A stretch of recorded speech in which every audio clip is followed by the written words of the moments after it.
Boa noite a todos que entraram agora. Vamos começar, irmãos, nossa aula de hoje, segunda aula deste módulo de aconselhamento do nosso curso de teologia. E, mais uma vez, teremos a alegria de ouvir nossa irmã Paola. Então, vamos orar para que Deus nos abençoe em tudo que nós consideraremos aqui, que seja edificante, seja uma aula instrutiva e útil para todos nós. Eu vou pedir para o nosso irmão presbítero Leonardo fazer essa oração.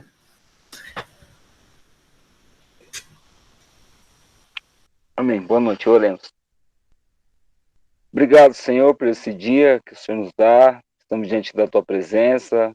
Mais uma segunda-feira que o Senhor tem cuidado de nós. Estamos diante da Tua presença, Pai, mais uma vez nesse estudo, teologia sobre aconselhamento. Abençoa a Paola, que vai trazer esse estudo, que nós sejamos edificados pela Tua palavra, Senhor. Também ao redor dela, e tudo que nós ouvimos aqui, podemos colocar em prática na nossa vida cristã a cada dia, Senhor. Esteja conosco, na vida de cada um que está participando aqui, abençoando cada um no seu lar, mesmo nesse instrumento essa ferramenta pela internet, mas a Tua palavra nos edifica e nos transforma a cada dia, Pai. Obrigado por tudo, nós te agradecemos, em nome do Senhor Jesus, amém. Amém, amém. Na semana passada já fiz as devidas apresentações, né, Paula? Então, sinta-se à vontade, já quero te passar a palavra, que Deus abençoe nesta aula. Tá certo. Bom, então a gente vai continuar no que a gente começou na semana passada. E semana passada a ideia era bem introdutória mesmo. A gente falou sobre a importância da gente se preocupar com o que a gente fala e como a gente fala, né? E nosso maior argumento é a Bíblia, né? A gente leu vários versículos sobre como a Bíblia fala para a gente se preocupar com isso. A gente leu várias passagens e hoje a gente vai ler muitas passagens também. A ideia é a gente dar continuação essa parte da importância da comunicação verbal e o que a Bíblia nos dá de direcionamento prático para alguns pontos importantes, especialmente na área de resolução de conflitos. Então, hoje, eu vou falar basicamente sobre uns níveis de comunicação. Depois eu vou falar sobre 2 passos práticos, né, em relação à comunicação, que é a quem a gente deve se dirigir numa conversa, porque às vezes a gente pensa, tem que resolver conflito com todo mundo, vai lá e fala. Mas a Bíblia fala que a gente não é todo mundo que a gente pode e deve ir lá falar para resolver, né? Tem tempo certo, tem o jeito certo e tem pessoas que a gente não precisa nem ir lá resolver. Mas é exceção, gente. A gente vai chegar lá. E quando a gente deve falar? Então, eu vou falar dessas 3 questões hoje. E, mais uma vez, eu peço para vocês ficarem à vontade, para levantar a mão, para comentar, para tirar dúvida.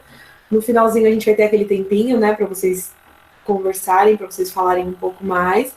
E aí, as 2 próximas aulas, eu vou trazer os passos mais práticos e mais específicos naquilo que a gente viu na semana passada, em relação, por exemplo, comunicação dentro do casamento, né, e naquelas relações que vocês comentaram, né, tanto dificuldade de falar em público, ou dificuldade de dar opinião, ou pessoas que falam demais, têm dificuldade de ouvir. A gente vai pensar nessas questões mais específicas, né? Então, eu vou falar primeiro sobre os 5 níveis da comunicação verbal e como eles são importantes nos nossos relacionamentos, né? Uma coisa que eu queria perguntar antes de eu começar é, vocês que estavam na aula passada, Vocês observaram melhor a comunicação de vocês essa semana? Vocês pararam para pensar alguma coisa? Durante a semana vocês lembraram de alguma coisa que a gente viu na semana passada? Como foi? Alguém tem alguma história para contar? Eu observei, depois que eu errei, aí eu lembrei, ai meu Deus. Normal.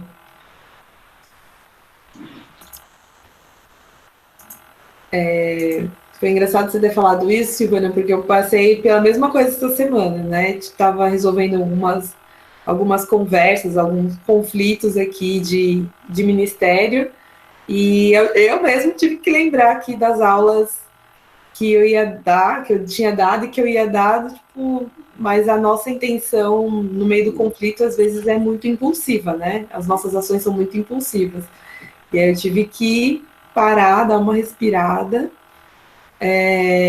para poder resolver o conflito. Mas deu para fazer a tempo. Então a ideia é a gente começar a pensar mesmo de forma mais prática. Vamos falar desses níveis de comunicação. Eu tenho marcado aqui, são 5 níveis, né? E eles vão... eles são crescentes, né? No quesito intimidade, no quesito relação e comunicação. Então, o primeiro nível, né? O nível 5... Não, o nível 5, né? De trás para frente, o primeiro nível de trás para frente, né? O nível 5... ele é o tipo de conversa que você tem com pessoas que você tem pouca intimidade, né? São as conversas clichês. É o tipo de conversa que te deixa num ambiente seguro. Então, você não se expõe muito, né? Quando a gente estava falando na semana passada, né, de pessoas que têm dificuldade de dar opinião, de falar em público, se a gente for, ou não só em público, né, de se expor em conversas sociais, a gente vai acabar percebendo que tem uma associação à quantidade de amizades mais próximas, né, que essas pessoas podem ter. Né? Então, se a gente tem muita dificuldade de ter conversas mais profundas, né, se a gente prefere sempre o campo mais seguro, a gente costuma ter relações mais distantes. Então, esse é o nível de conversas que a gente pode ter. Esse é o primeiro nível, né? A conversa clichê. No nível 4, a gente tem o relatar fatos acerca de outros, que é a questão das fofocas e pequenas narrativas. Então, a gente que gosta, que às vezes fala um pouco sobre mim, mas eu falo muito sobre os outros. Então, assim, você olha, tem pessoas que são muito falantes, elas estão muito expansivas, mas se você for ver, ela fala pouco sobre ela. Então, eu me observei assim, num determinado momento da minha vida. Quando a gente está num cargo de liderança, por exemplo, ou, né, você tem uma exposição focada na sua pessoa, assim, professores, às vezes até mães, pais, quando você tem alguém que está olhando para você como um exemplo, às vezes a gente tem muita dificuldade de expor as nossas vulnerabilidades, porque você quer manter a sua imagem de super pessoa. Isso não significa que você é tímido. Então, você vai falar, você vai se expressar, mas você vai falar pouco de você. E isso pode gerar um problema, que é fazer com que você fale muito dos outros. Né? Aí você vai ter exemplo de outras pessoas, você vai expor outras pessoas, o que vai gerar o problema da fofoca, que a gente comentou semana passada. Ou então você vai continuar num nível de relacionamento superficial. O nível 3 é quando você começa a expor as suas ideias. É quando você começa a expor o seu coração. Esse já é o nível em que você demonstra uma certa intimidade com as pessoas com quem você está se relacionando. Quando você consegue expor aquilo que você pensa e aquilo que você julga como certo ou errado, seus valores. Quando os seus valores, você consegue expressar os seus valores para certo grupo de pessoas, você consegue estreitar mais os seus laços e você está disposto a se expor mais, né? Então você se demonstra mais vulnerável, porque quando você põe a sua opinião, você fala de certa forma do seu caráter, né? Quando você expõe o que você acredita. E quando a gente expõe o nosso caráter, você está mostrando para os outros quem de fato você é. Quando a gente faz isso, a gente também acaba se mostrando o seu telhado de vidro, né? Você está mostrando que as pessoas podem te julgar também pelos seus julgamentos, e você, pelos seus pensamentos, pelas suas ideias, e isso te deixa mais vulnerável e também mais exposto para ter problemas, né? Quando a gente se torna mais íntimo de alguém, a opinião da outra pessoa se torna bem importante para nós. Então, esse é onde a gente começa a entrar num campo mais perigoso, digamos assim, dos relacionamentos. O nível 2 é quando você consegue expor os seus sentimentos e as suas emoções. E aí a gente dá mais um passo em relação à intimidade. Se você for pensar, são conversas que você tem no nível familiar, de amizades mais próximas, quando você fala o que você de fato está sentindo, quando você consegue se sentir à vontade de falar das suas emoções, expor isso e estar disposto a ouvir também os sentimentos e emoções das outras pessoas, você dá mais um passo, né? E aí tem o nível 1, que é o nível mais alto, assim, de comunicação, de uma comunicação mais clara, que é uma completa e verdadeira comunicação emocional e pessoal. Então, assim, todos os relacionamentos profundos, especialmente os conjugais, devem se basear em fraqueza e honestidade absoluta. Então, por que é importante a gente entender esses níveis, né? Por que é importante a gente entender esses níveis de comunicação? Porque algumas pessoas, às vezes, mesmo estando num relacionamento de casamento, o que eu acho que é o relacionamento mais próximo, né, que uma pessoa pode ter com a outra, né, quando ela se torna uma só carne com outra pessoa, ela pode estar num relacionamento como o casamento, mas, infelizmente, ter uma comunicação nível 4 ou 5. Então, a gente tem um problema muito sério de comunicação, né? Quando um cônjuge não consegue falar para o outro o que ele sente, como as suas fraquezas, as suas vulnerabilidades. Então, por que é importante a gente entender esses níveis? Né? Não é legal, por exemplo, também, quando uma pessoa tem um nível 1 de comunicação com pessoas com quem ela não tem a menor intimidade. Não faz sentido você expor todos os seus sentimentos, todas as suas emoções para a primeira pessoa que passar na sua frente, né? Você acaba se tornando muito vulnerável, e essa vulnerabilidade excessiva demonstra, na verdade, uma carência emocional muito, muito grande, né? Porque a partir do momento que você se expõe dessa forma, você acaba cobrando das pessoas, né, um cuidado com as suas emoções que precisa ser, na verdade, conquistado, né? Se eu chego aqui para vocês e começo a abrir minha vida, meus problemas pessoais, meu problema com a minha família, com o meu trabalho e assim por diante, né? De certa forma, quando eu faço isso, eu espero de vocês alguma outra coisa, né? Sei lá, ai, nossa, Paula, coitada de você, vou orar, nossa, vamos junto. Assim, geralmente os relacionamentos são construídos dessa forma. E se eu tô aqui, né? Acabei de conhecer vocês, alguns já conheci lá em 2019.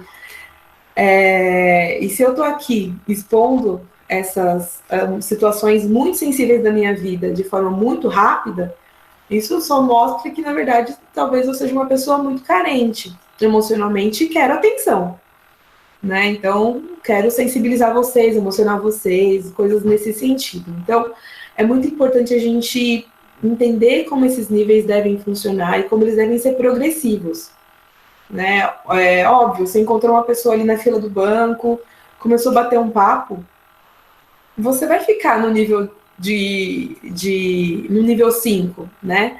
Então, a ideia é a gente não entender que o nível 5 é ruim e o nível 1 é bom. Não, são níveis que eles são contextualizados, né? Eles devem estar nos seus devidos contextos. E tem uma outra questão importante que a gente precisa pensar qual é o nosso nível de comunicação com Deus? E porque às vezes a gente tem com Deus um nível 4, 5 de comunicação, né? Um nível 3 de comunicação. E com Deus, a gente tem que ter um nível 1 de comunicação. Primeiro, porque da parte dele para nós, já existe esse nível 1, né? Ele conhece o nosso coração. Ele conhece as nossas intenções, os nossos julgamentos, ele sabe como a gente se sente. Então, o primeiro ponto é a gente aprender a olhar para Deus e saber e lembrar desse detalhe importante, né, de que ele já conhece o nosso coração, para que a gente possa, de fato, expor as nossas emoções, sentimentos, julgamentos, nossas fraquezas, especialmente, para ele. Né? E aí depois a gente consegue melhorar a nossa comunicação com as outras pessoas. Então, essa é a ideia importante que a gente tem que pensar. Depois eu vou passar para o Timóteo um PDF desse arquivo aqui, e aí vocês podem depois dar uma olhadinha direitinho nessa questão dos níveis, se vocês quiserem rever e pensar e tudo mais. Avaliar de forma mais prática os relacionamentos de vocês, a forma como vocês se comunicam no dia a dia. Né? Nem todos têm facilidade de chegar no nível 1, e a gente precisa pensar que esse nível de comunicação ele precisa existir com alguém. Né? O nível 1. Tem algumas pessoas, por exemplo, que não conseguem expor, né, ter uma conversa honesta e expor suas fragilidades para ninguém. Isso inclui cônjuge, não estou falando só dos casados.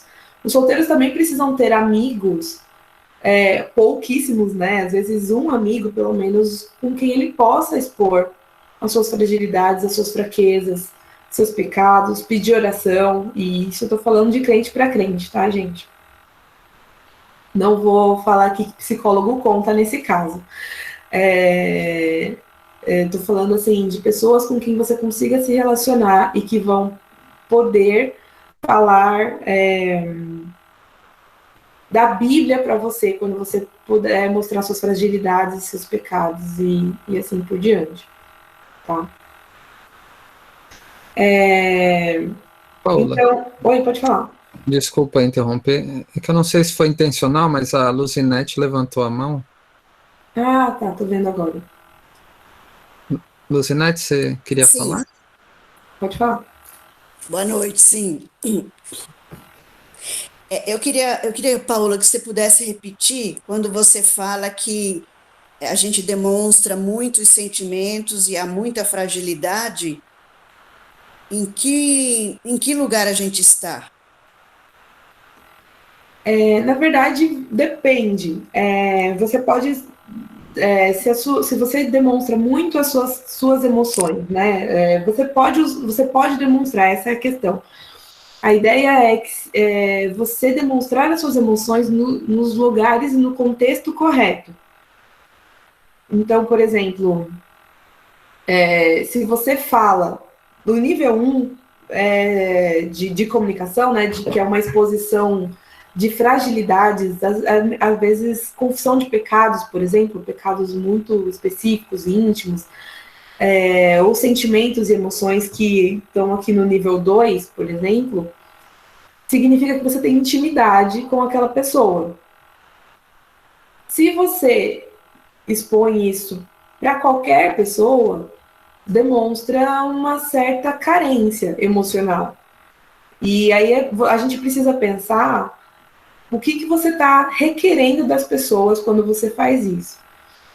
Por exemplo, não é errado, por exemplo, eu chegar aqui e falar, sei lá, no contexto da aula, a gente entrou, alguém quer falar de uma situação particular que está passando em casa.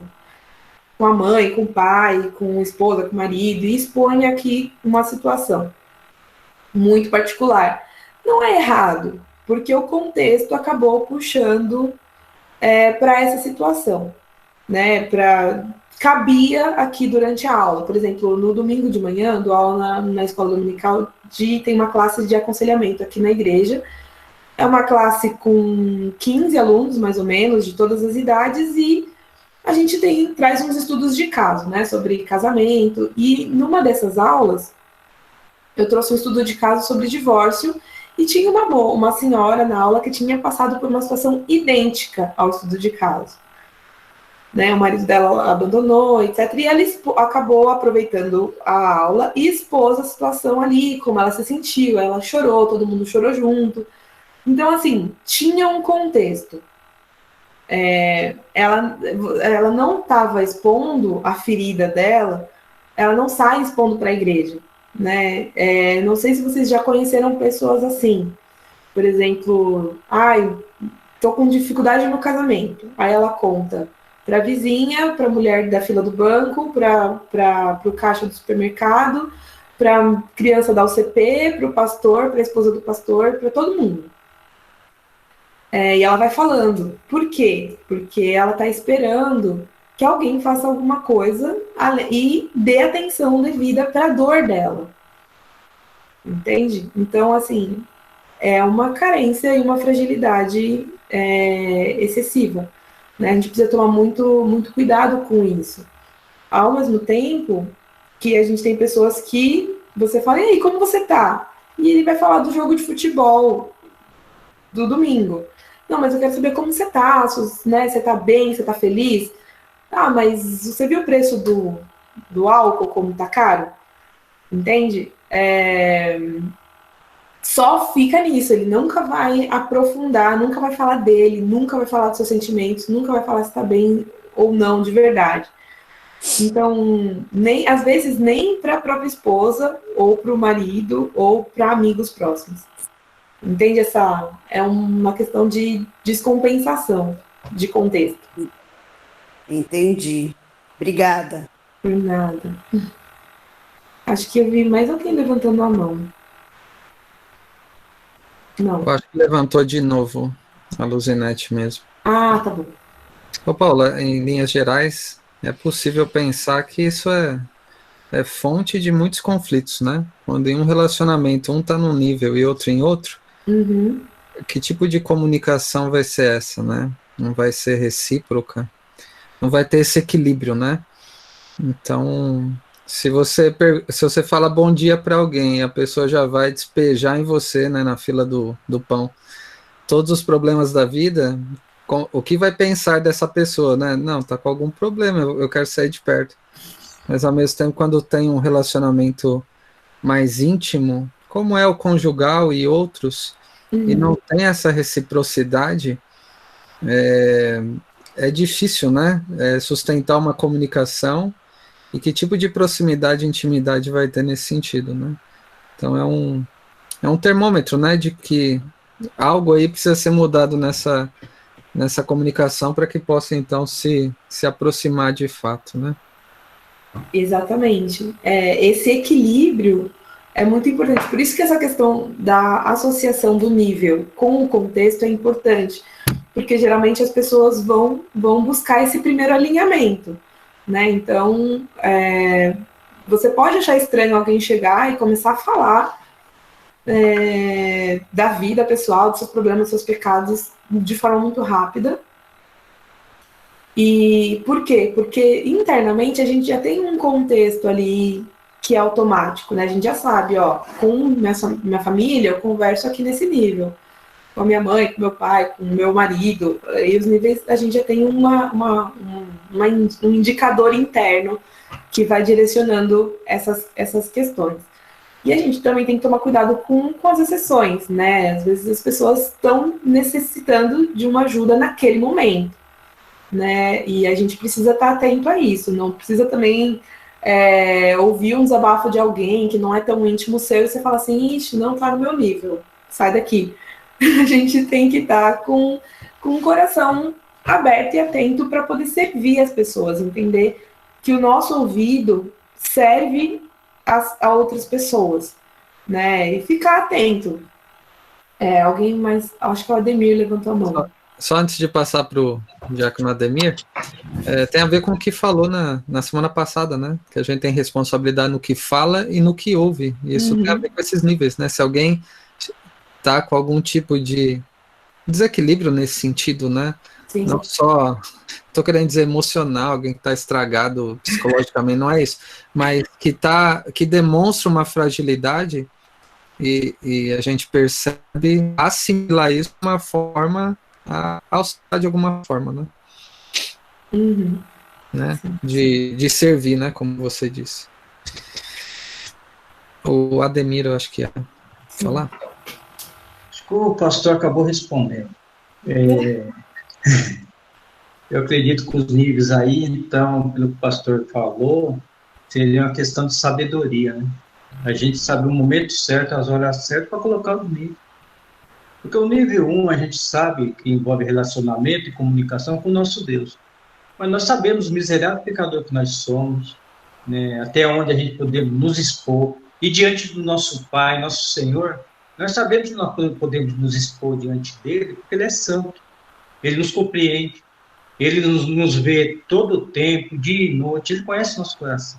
Então, a gente se expõe, eu acredito, da minha parte, na minha oração, eu consigo me expor mais toda a minha parte fraca diante do meu Pai, de Deus.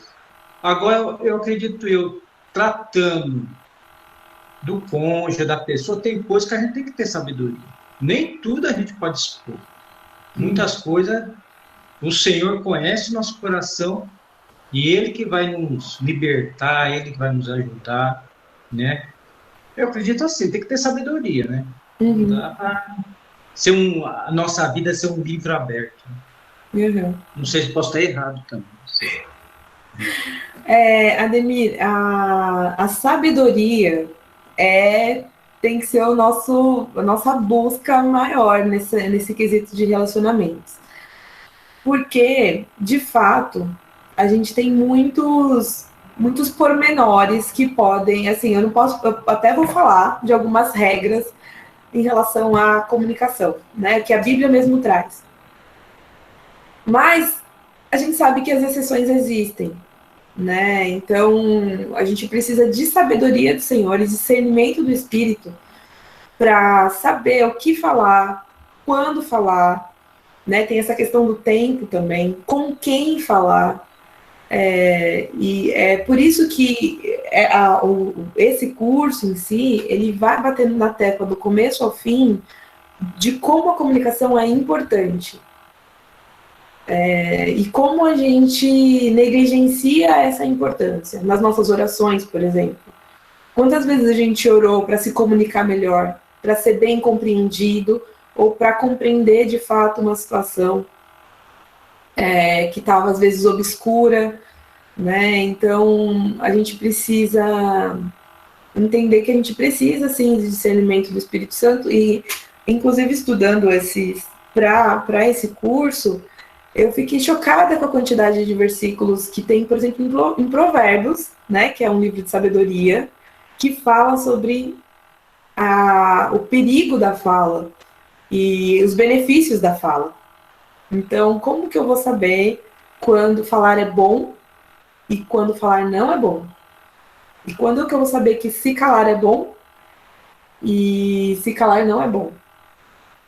É a sabedoria do Senhor, né? Para quem é casado aqui, deve saber que em algum momento falou coisas que eram verdades, né? Que passou pelo filtro lá, né? Era verdade. era sincero, meu coração, né, era um julgamento correto, mas falou no momento errado, né? Ou falou do jeito errado, né? Então, todas essas coisas, assim, não é para deixar, não é para a gente ficar preocupado, do tipo, então eu não vou conseguir falar nada. Muito pelo contrário, a Bíblia nos dá direções muito claras para muitas coisas, para tudo, na verdade, e a gente precisa estar atento a essa busca, né? A gente precisa buscar na palavra orientação para essas coisas, né? A gente precisa entender que as intenções do nosso coração precisam ser alinhadas com Deus para que a nossa fala, de fato, transmita a graça. E isso vai acontecer quando você for fazer um elogio ou quando você for dar uma bronca, que é necessário muitas vezes, né? Mais alguém?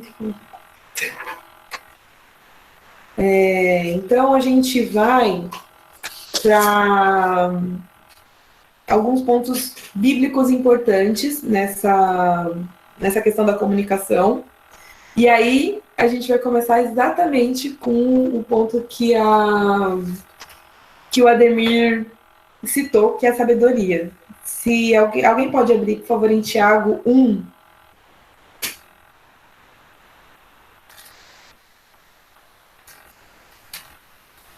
E lê, por favor, o versículo 5.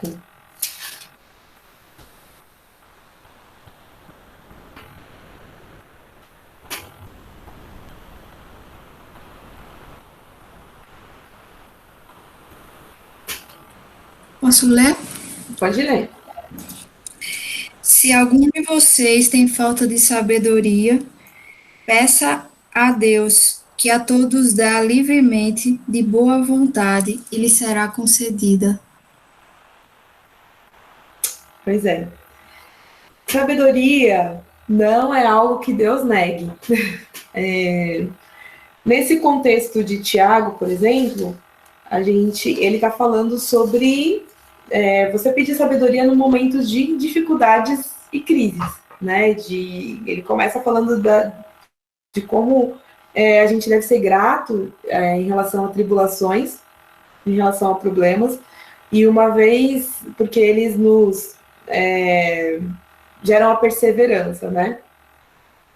E uma vez houve uma pregação do Nicodemos em que ele explica esse texto aqui, e ele fala que logo na sequência ele fala desse pedido de sabedoria, porque na crise, né, quando a gente sofre, quando a gente está no meio do problema, é quando a gente mais precisa dela. É quando a gente, de fato, perde a noção. Não sei, vocês, talvez muitos tenham histórias para contar nesse sentido, mas já aconteceu muito comigo, né? No momento do nervoso, da crise, do sofrimento mesmo, de uma notícia triste, difícil, de uma briga, seja o que for, a gente às vezes esquece todos aqueles versículos que a gente sabe sobre Deus, né? Da sabedoria dele, da fidelidade dele, do cuidado dele. A gente esquece. Eles somem, a gente já duvida. Putz, então será que Deus cuida de mim mesmo? Será que Deus me ama mesmo? Será que Deus está olhando? Ele é soberano sobre essa situação? Não é possível. A gente esquece. Então, num contexto de sofrimento, de crises de relacionamento, a gente precisa pedir por sabedoria. É o primeiro passo. Daí, o segundo passo, eu queria que a gente fosse lá em Mateus 7. E se alguém puder abrir em Romanos 2, por favor.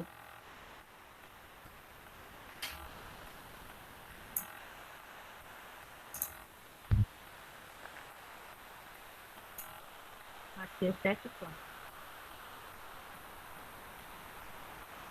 Se alguém puder ler Mateus 7, do 1 até o 5, por favor. vou ler. Não julgueis para que não sejais julgados, pois com o critério com que julgardes, sereis julgados. E com a medida com que tiverdes medido, vos medirão também. Porque vês tu o argueiro no olho de teu irmão, reparas na trave que está no teu próprio? Ou como dirá teu irmão, deixa-me tirar o argueiro do teu olho, quando tens a trave no teu? Hipócrita. Tira primeiro a trave do teu olho, e então verás claramente para tirar o argueiro do olho do teu irmão. E Romanos 2, 21.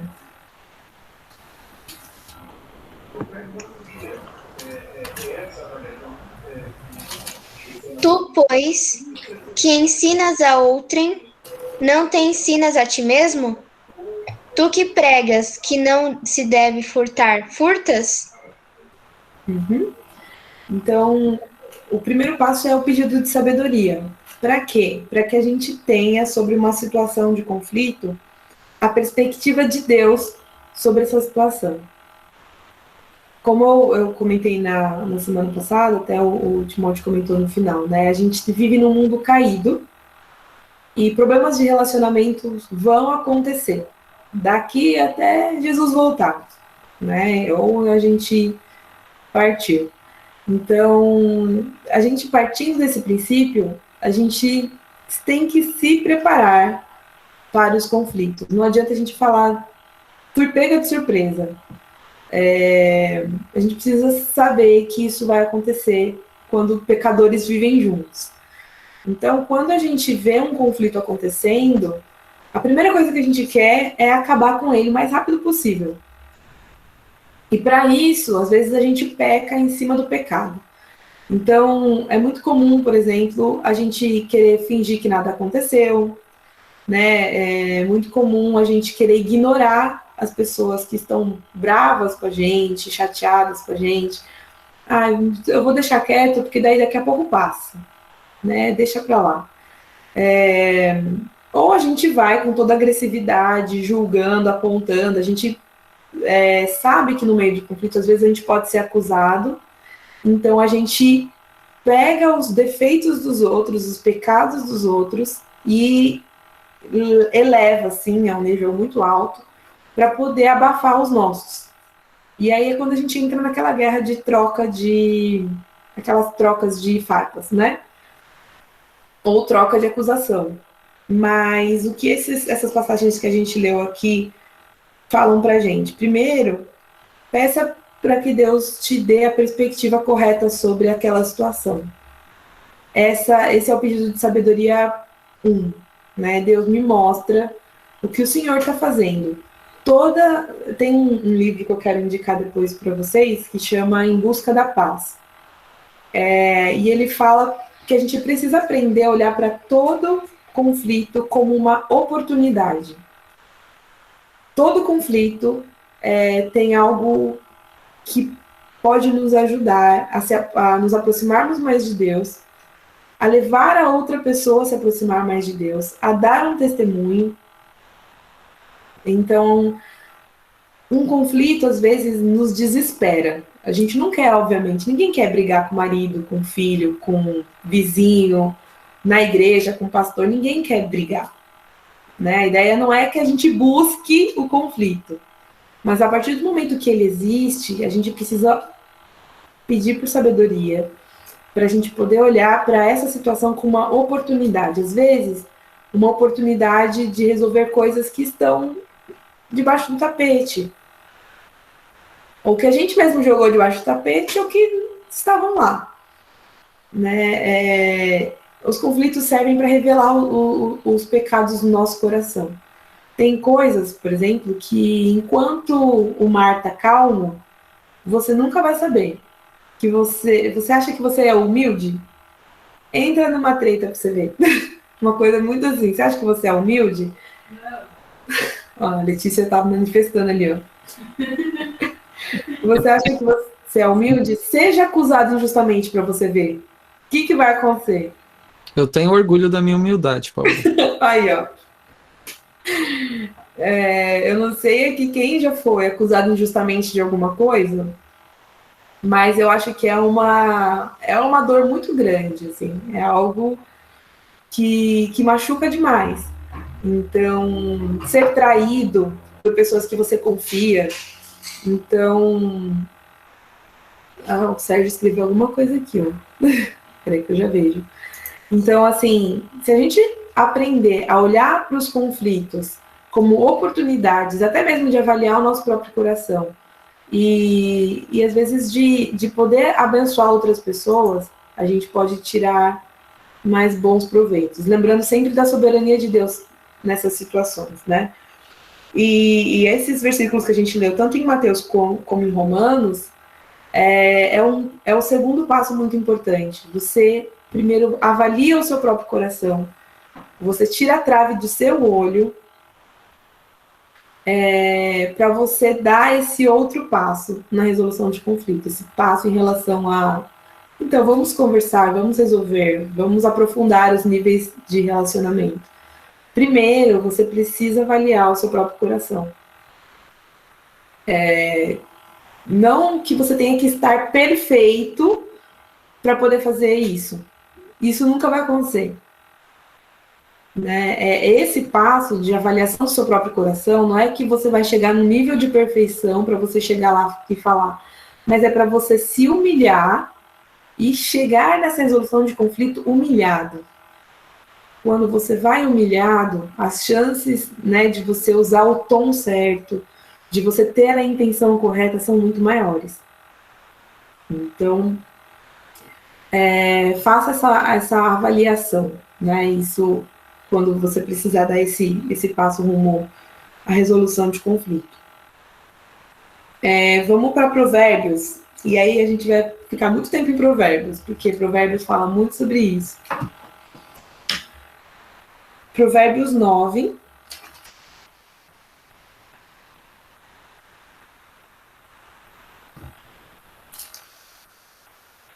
Do 7 ao 9.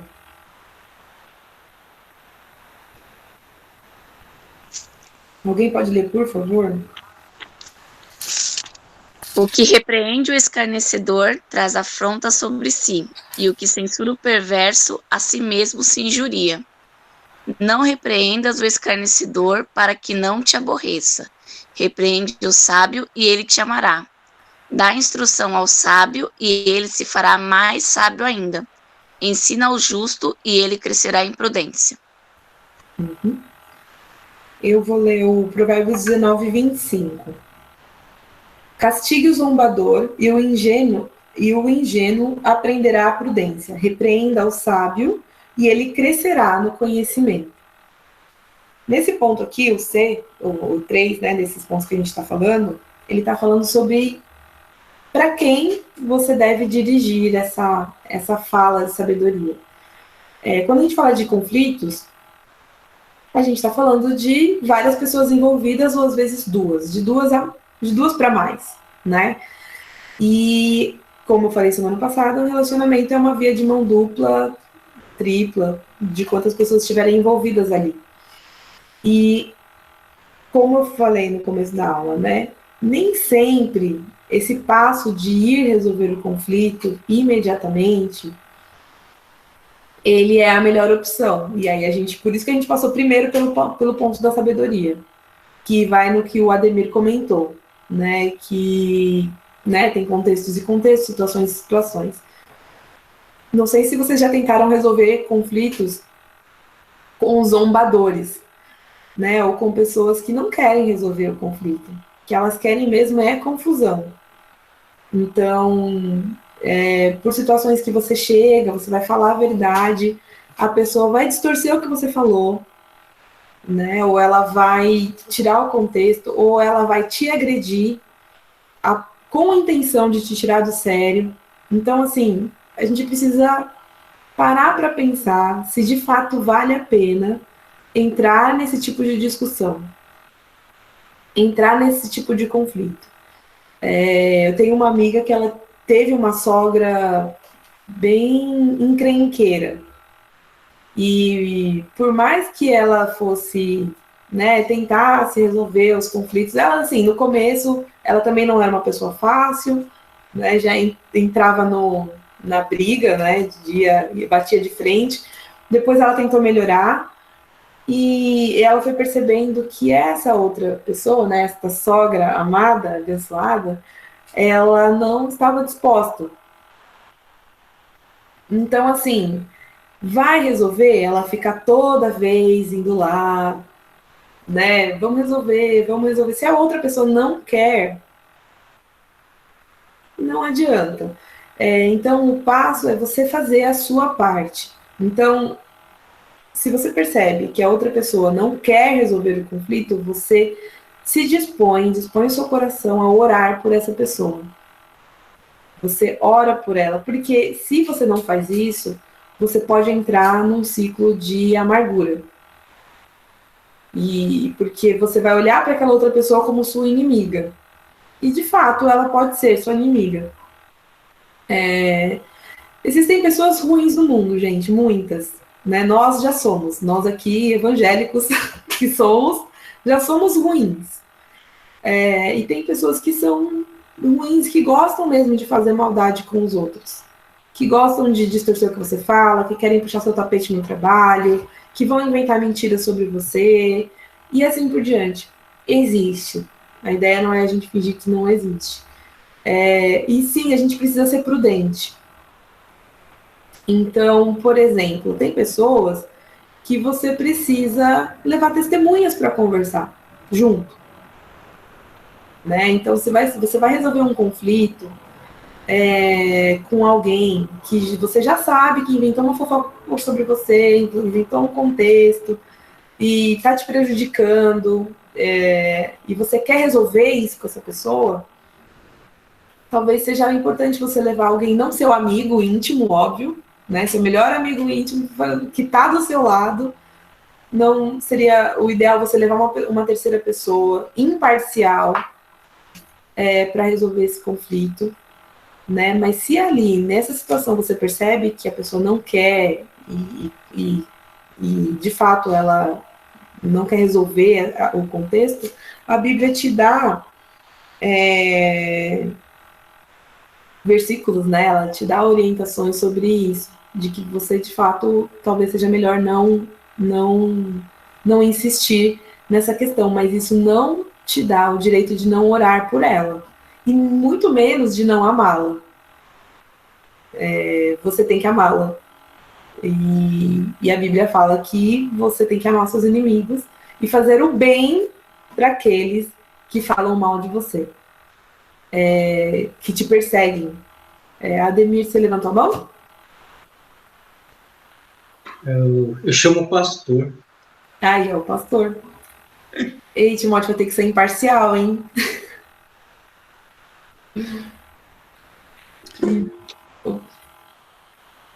O Yuri perguntou se num contexto cristão ou em qualquer contexto. Em qualquer contexto.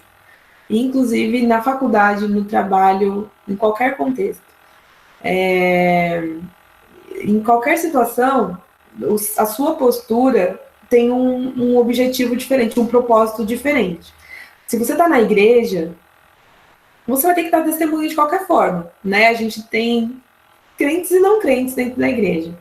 Aqui nessa igreja não, só tem crente, né, Timóteo?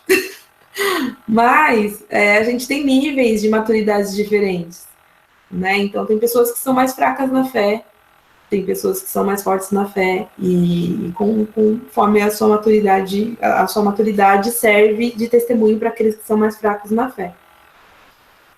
E fora da igreja, mais ainda, você dá um testemunho mesmo, na forma como você reage a uma perseguição, a um inimigo, a maldades, às mentiras. Você mostra que você é cristão agindo como um cristão. Pode falar, Timóteo. Não, só ressaltar aí essa ideia dos provérbios que foram lidos, que talvez numa leitura rápida, numa compreensão rápida olha, se é um zombador, só ora por ele, corta relações, então como se não tivesse nenhum tipo de responsabilidade, ou só na cultura de cancelamento, cancelar todo mundo, né, que não está disposto a servir, né? Mas aí a questão é repreender o zombador. Então, baixe o nível da sua comunicação, né? Não indo assim, num nível mais profundo, mas além de orar por ele, continua sendo responsável, né? Lá do texto de Colossenses 4:6, que a sua palavra seja temperada com sal, sabendo como responder a cada um. Então, os zombadores também precisam ouvir determinadas respostas, mas que não seja de repreensão. Eles precisam do evangelho, né? É a única forma de transformar e tornar alguém sábio, alguém que era antes zombador de Deus, principalmente, e tornar sábio, né? Pelo compartilhar do evangelho, mas não vai esperar de um descrente ou de um zombador, de um insensato, o que se espera de alguém que tem um coração redimido e transformado, né? Então, só para deixar claro, não é cortar relações, é do que ele precisa, né? Então, é só um aspecto que, lendo o texto, lembrando de Colossenses, me ocorreu aqui, queria compartilhar. Sim, isso é bem importante, porque tem a ver, inclusive, com esse próximo texto aqui que a gente tem que ler, que é Provérbios. Em Provérbios também, né? Provérbios 17:14 diz assim: começar uma discussão é como abrir uma represa, por isso, desista antes que surja o conflito. Assim como o Timóteo falou, se a gente ler rapidinho aqui, você fala assim, então vou fugir de toda a treta, né? Sentir o cheiro de conflito, eu fujo. Só que não é isso que o texto está falando. Você desistir antes do conflito, né, ou você tomar cuidado numa conversa com um zombador, é para que você não se torne como ele, num contexto. Não significa que você não vai falar com ele, ou que você não vai tentar resolver esse conflito. Saiba quando parar, né? Exatamente. Tem pessoas que querem mesmo te irritar, que vão querer mesmo te fazer perder a razão. E tem de vários tipos, né? Tem aquelas pessoas que vão ser debochadas no meio da conversa, no meio da discussão. Tem pessoas que dentro de um contexto familiar é bem difícil, porque são pessoas que sabem o seu ponto fraco.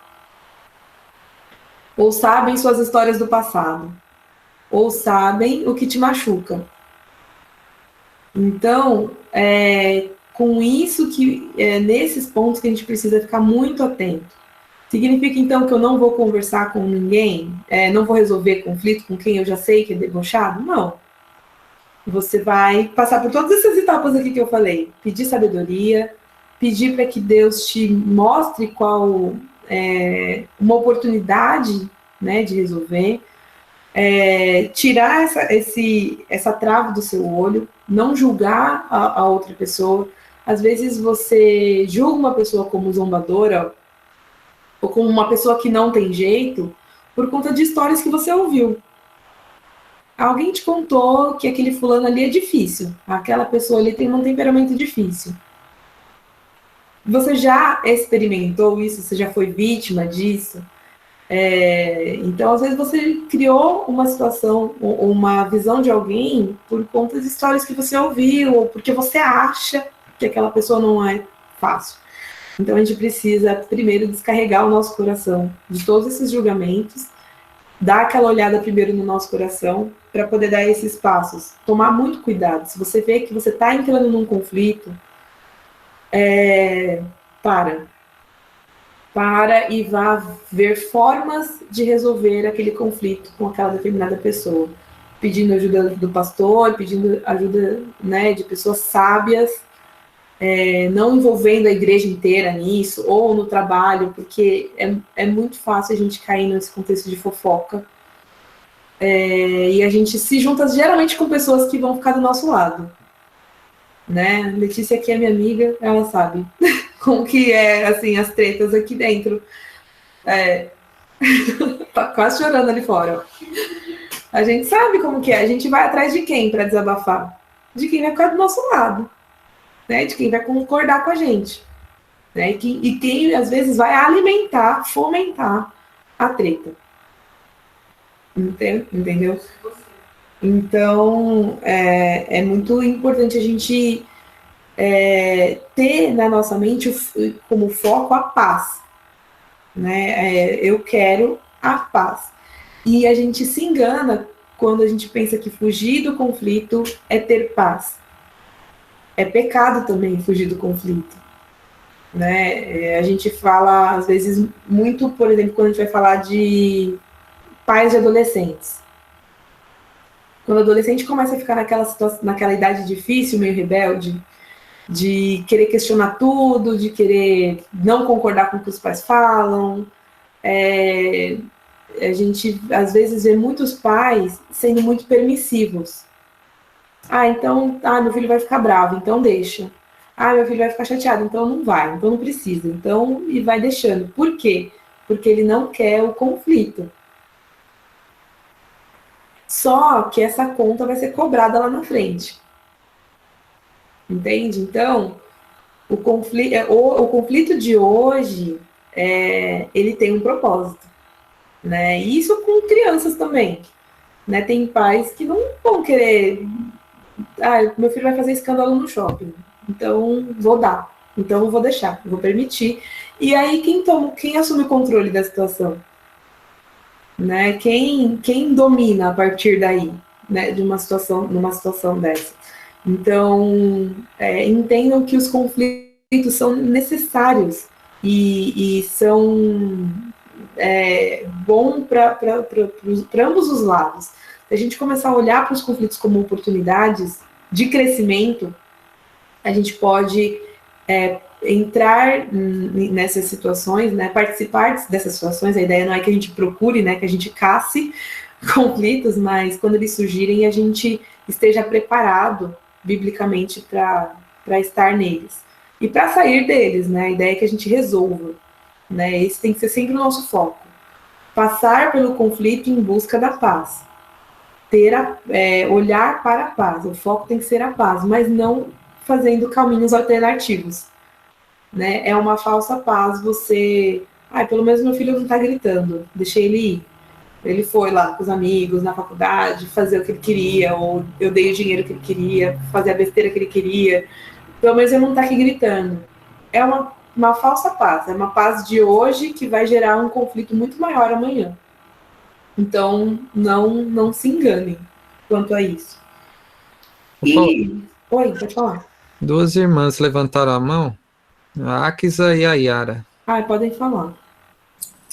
Rapidinho, é só para confirmar, Provérbios 26, do 4 ao 5, eu tinha muita dúvida, mas meu pai sempre citava ele, que fala assim: não responda ao insensato com igual insensatez, do contrário, você se igualará a ele. Aí o 5 fala assim: responda ao insensato como a sua insensatez merece, do contrário, ele pensará que é mesmo um sábio.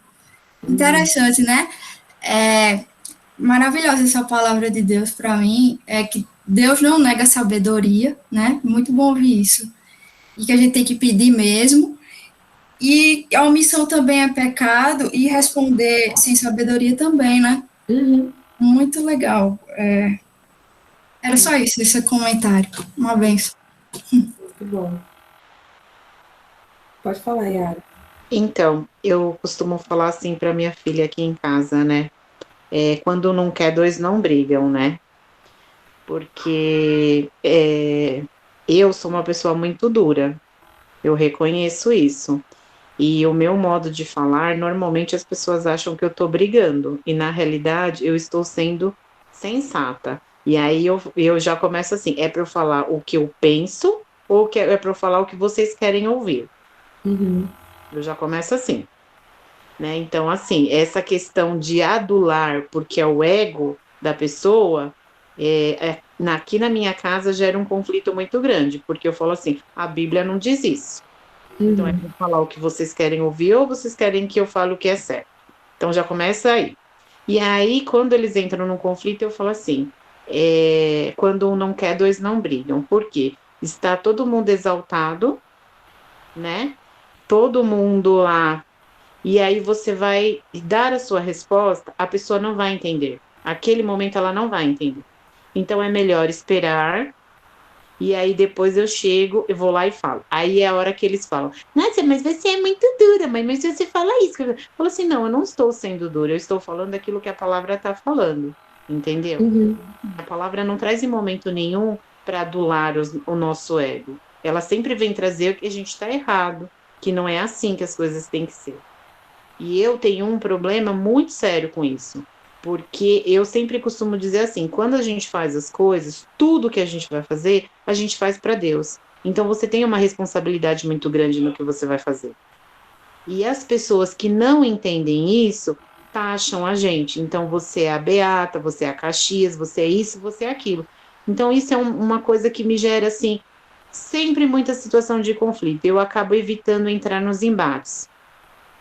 Porque se eu for explicar para o crente, é uma coisa. Se eu for explicar para o que não é crente, eu sou a chata, eu sou a Caxias, eu quero ser a perfeccionista, entendeu?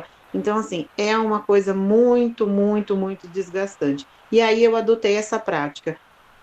Quando não quer, dois não briga. Deixa a poeira baixar, aí depois eu volto, vou lá e falo, entendeu? Esse versículo que a Axa leu é o que eu tenho isso para mim mesmo, sabe? Nesse momento de sensatez. Você não vai ficar reforçando naquilo, porque a pessoa só vai entender aquilo que ela quer. Por mais que você mostre, a pessoa só vai entender aquilo que ela quer. Então, eu acho que tem hora que tem embates que acabam sendo desnecessários, de verdade. E, para completar, eu falo assim que o maior laboratório é a nossa casa, não é? Lidar com personalidades diferentes, com gostos diferentes. Nossa, mediar essas situações. Eu falo que não existe laboratório melhor do que dentro de casa. Sim. Quer falar? Ademir? Então, eu queria ler um versículo aqui, é de Tiago 3, versículo 18. Ele fala: ora, é em paz que se semeia o fruto da justiça, para os que promovem a paz. Então é em paz, né? A gente temos que ter paz para a gente promover paz, porque aí que vai promover o fruto da justiça. A própria palavra de Deus fala sobre isso, né? A gente tem que ter sabedoria mesmo, né? Nos momentos, nas horas certas, da gente colocar a palavra no momento certo, na hora certa, para a gente promover a paz, não a guerra. Exatamente. Essas questões que a Yara comentou, por exemplo, a gente às vezes, se a gente é muito firme em pontuar a verdade, em trazer as pessoas à lucidez, às vezes, né? A gente insiste nisso. Tem pessoas que têm mais esse perfil, né? Tipo, eu tô vendo que tem um negócio errado ali, eu preciso avisar o pessoal. Quando a gente começa a dar aula, dar muito discipulado, acho que o Timóteo, que é pastor, não sei se passa por isso, mas ele tem as ovelhas, aí ele tem que fazer mesmo. Mas, às vezes, o nosso olhar acaba ficando muito crítico. Eu luto muito com isso, eu sou muito crítica. Então, sempre que tem alguém passando ali, falando alguma coisa meio errada, eu já quero... Então, veja bem, deixa eu arrumar aqui. E a gente pode chegar num ponto de ser uma pessoa muito chata mesmo, essa é a palavra, não tenho o que falar, né? Assim, não tenho meias palavras para expressar, e eu sempre me avalio quanto a isso, porque às vezes eu tô chata mesmo, do tipo, nossa, hein? E Deus tem me ensinado muito quanto a isso nessa questão da gente aprender a se humilhar, a olhar os nossos defeitos. E Deus mesmo tem me humilhado várias vezes, né? Tipo, assim, linda, lembra quem que você é? Você lembra de onde eu te tirei? Porque o nosso olhar para o outro assume, às vezes, um nível de julgamento muito exagerado, assim. E nessas conversas, às vezes a gente olha, não, eu tô falando pro bem dessa pessoa. E a gente passa dos limites de querer ser o Espírito Santo na vida da pessoa. Eu quero mudar essa pessoa. E então, a gente encontrar esse equilíbrio é muito importante. A gente entender que sim, muitas coisas precisam ser ditas. Quando a gente vê coisas erradas acontecendo, a Bíblia fala que a gente deve corrigir, sim, os irmãos. A gente, família, então, especialmente, sabe, de explicar qual que é o caminho correto, como que as coisas aconteceriam de uma melhor maneira. Em contrapartida, a nossa sociedade não está acostumada com isso. As pessoas gostam de meias verdades. Elas gostam de serem enganadas. Elas preferem andar com pessoas que vão mentir para elas, às vezes. Porque não tem o bendito do conflito. Ela também não tem que mudar, né? Se ninguém encher meu saco, tá tudo bem. Só que a gente sabe que isso é perigoso e ninguém cresce. Especialmente no contexto de igreja, por exemplo. Né? Como a gente falou semana passada. Se todo mundo se tá tudo bem com o pecado do outro, e ninguém tá falando nada, ninguém tá vendo, ninguém tá se incomodando, a gente tem um problema. Né? Ao mesmo tempo, se você é aquela pessoa que tá sempre assim, nossa, tá errado, hein? Aquele ali também tá errado, aquele também tá errado, aquela ali também tá errado. A gente, às vezes, está deixando de olhar as nossas próprias falhas. Mas um ponto muito importante nesse contexto é como a gente reage quando apontam as nossas falhas. Eu percebi que eu não reagia nada bem. Eu estava muito pronta para falar, fulano, beltrano, ciclano, é que errado. E aí, quando os meus pecados eram apontados, assim, não, peraí, mas você não está entendendo. Eu é porque, né, eu tenho uma explicação muito boa, entende? E a gente aprende a justificar e deixa de crescer. Então, se a gente entrar num modo em que a gente consegue aprender, olhar as nossas falhas, se humilhar para poder ajudar outras pessoas, e se de fato essa for a nossa intenção, a gente consegue, eu acho que um bom ponto, sabe? De equilíbrio. Você ser uma pessoa acessível, sabe? Tem uma outra coisa que era muito ruim nessa ideia de eu apontar o caminho, querer apontar o caminho certo para as pessoas. Acho que quando a gente trabalha com o aconselhamento, a gente corre muito esse risco, né? Eu quero apontar o caminho certo para as pessoas. Você não vai ser ouvido sempre, isso é um fato. Mas você ser aquela pessoa que vai esperar o outro cair para falar, tá vendo? Eu avisei. Isso mostra muito do nosso coração. Mostra que a nossa preocupação maior era em ser ouvido e mostrar que tá certo e não ver o benefício do outro. Então, esse contexto todo, assim, precisa ser muito cuidado, avaliado e sempre colocado em oração. Nosso coração precisa estar sempre em oração e avaliação, em autoavaliação. Porque senão a gente vira bicho ruim mesmo querendo fazer o bem. A gente já está acabando. Eu vou falar o último ponto dessa parte aqui. Alguém pode abrir em Mateus 28, por favor?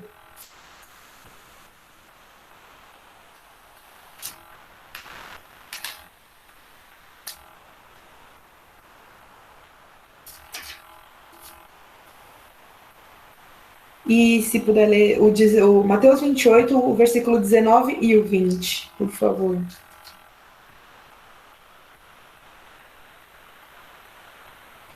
Vou ler, então. 19 e 20, né? Isso.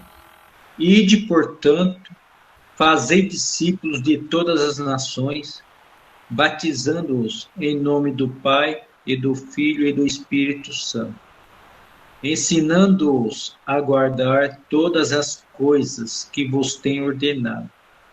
E eis que estou convosco todos os dias, até a consumação do século. Uhum.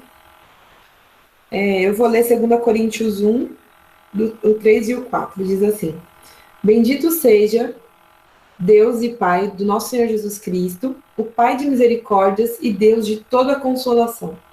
É Ele que nos consola em toda a nossa tribulação, para que pela consolação de nós mesmos pela consolação que nós mesmos recebemos de Deus, possamos consolar os que estiverem em qualquer espécie de tribulação. Por fim, no ponto de hoje, a nossa fala ela deve levar conforto, esperança, restauração e regeneração. Então, né, para a gente fechar toda essa parte mais prática, né, no primeiro ponto, né, mais prático de uma comunicação de resolução de conflitos, a nossa intenção, quando regenerados e cheios do Espírito Santo, deve ser estar pronto para levar a esperança e a graça para as outras pessoas. Né? Isso no contexto de igreja e fora de igreja. Né? Toda a consolação que a gente recebe do Espírito Santo, a gente tem que estar pronto para falar e levar para as outras pessoas. Em todos os contextos, e inclusive no contexto de conflito. Então, quando a gente pensa em focar na paz, a gente pensa naquele mar mais calmo, né? Então, ninguém está gritando, ninguém está brigado, ninguém está de cara virada. Mas, além disso, a gente precisa lembrar as pessoas de quem Cristo é, e o que Ele fez, e o que Ele faz, e o que Ele ainda há de fazer.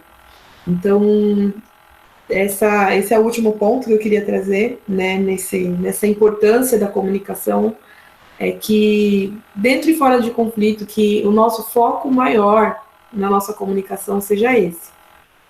Né, nas nossas conversas, nas nossas relações, com crentes, com não crentes, com familiares, com marido, com esposa, seja levar o consolo do Espírito Santo e um renovo que Cristo dá na nossa fala, na nossa comunicação.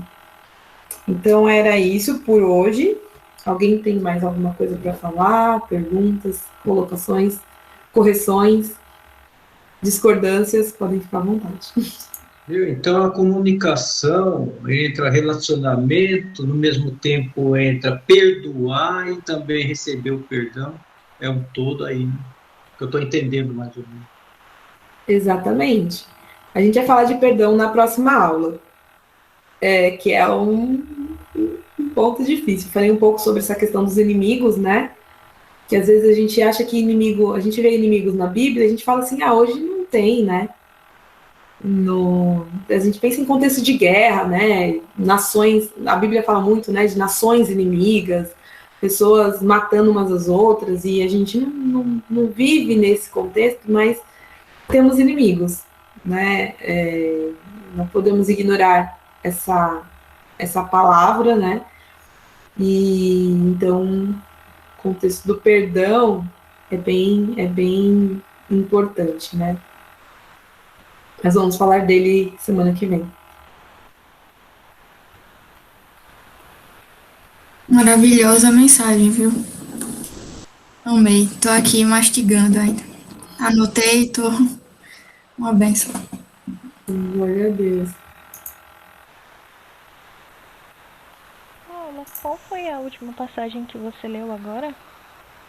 A última foi 2 Coríntios 1, versículo 3 e 4. Ok, obrigada.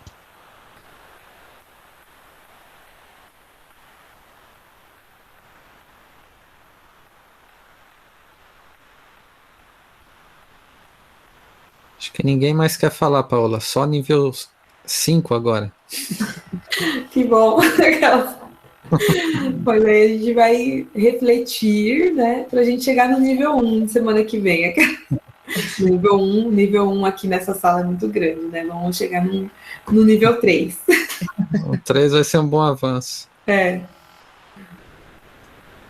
Então, é isso por hoje? Por hoje é só, pessoal.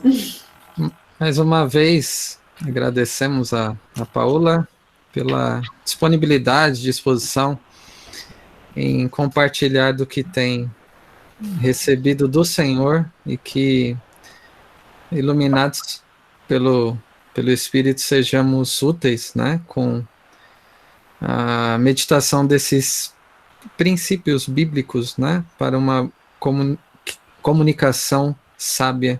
Ontem, Paula, o texto da exposição foi o Salmo 119, do 97 ao 104, que fala do amor pela palavra que ela é a fonte da meditação, através dela que Deus concede sabedoria maior do que a dos inimigos, né? Discernimento maior do que os mestres, entendimento mais do que os anciãos. Então, vem ao encontro também, né? Essa sabedoria para termos o discernimento e sabermos lidar com tudo que Deus coloca diante de nós e com as pessoas também, né? Então, que Ele nos conceda essa sabedoria para que nossa comunicação seja agradável a Ele, promova a paz e gere transformação de vida. Vamos orar? Agradecendo mais uma vez por este momento. Bondoso Deus e Pai, nós te louvamos e agradecemos, porque nessa noite pudemos estudar um pouco mais, à luz da tua palavra, sobre a importância da comunicação, os tipos diferentes, em diferentes contextos, direcionados a diferentes pessoas, tudo visando a tua glória, promover a paz, a edificação daqueles que ouvem. Que o Senhor nos conceda, nós rogamos, esta paz e essa sabedoria ao usarmos palavras e também ao recebermos essas palavras. E com a sabedoria que vem do alto, possamos ter esse discernimento, esse entendimento, sabendo o que dizer, a quem dizer e o momento certo de dizer, de maneira que transmitamos graça aos que ouvem com as palavras da nossa boca, e isso gere frutos que te glorifiquem. Em nós mesmos, ao avaliarmos nosso próprio coração, mas também que sejamos ferramentas, instrumentos úteis nas tuas poderosas mãos, que o Senhor nos use para a tua glória nesse sentido. Permita, ó Pai, que com a meditação daquilo que nós pudemos ouvir hoje, aprender, possamos olhar primeiramente para nós mesmos, para sabermos como temos sido, onde está o nosso coração, como está nosso relacionamento contigo e com aqueles que nos rodeiam. E que assim possamos também avaliar a maneira como temos nos portado com outros que o Senhor tem colocado ao nosso redor. E que o Senhor nos ensine a cada dia a transmitir aquilo que recebemos do Senhor. Não a nossa própria sabedoria, não aquilo que recebemos por experiência, nossa percepção enganosa, fruto do nosso pecado, mas que aquilo que recebemos do Senhor possa ser transmitido a outros e isso possa cumprir o teu propósito na nossa vida e também daqueles que o Senhor quiser alcançar. Nós te agradecemos pela vida da Paola, que o Senhor continue a abençoá-la, capacitá-la, dando sabedoria, discernimento e essa disposição de servir ao Senhor com os dons, com a capacitação que o Senhor tem concedido a ela. E que o Senhor nos guarde nessa noite, nos dando descanso, e que possamos, em tudo que fizermos, pensarmos ser agradáveis a Ti. É o que nós pedimos e agradecemos no nome santo de Jesus. Amém.